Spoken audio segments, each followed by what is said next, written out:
Сегодня прошел ифтар, который был организован фондом. Это прошло на хорошем очень уровне. Собралась действительно очень интеллектуальная, образовательная, культурная элита нашего народа. Ну, это был дополнительный еще повод для того, чтобы мы могли собраться, пообщаться и обсудить определенные темы. Цель фонда, конечно, вызывает большое уважение прежде всего, потому что нашему народу всегда не хватает определенного, наверное, стимулирования к созданию своей бизнес-элиты, культурной, научной элиты, политической элиты, которая должна вместе с собой аккумулироваться, интегрироваться и меняться определенными своими знаниями, опытом, стремлением. И вот, мне кажется, у фонда это может хорошо получиться.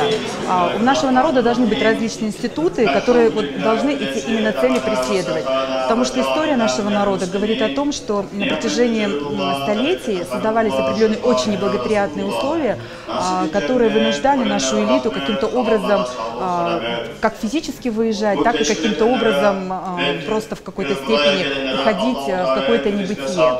И я желаю фонду, чтобы вот их такие благие цели были одобрены Всевышним, и везде у них был такой вот зеленый цвет. Ну а мы, в свою очередь, постараемся в этом активно содействовать. Все наши возможности, которые есть, мы обязательно предоставим. Слава Богу.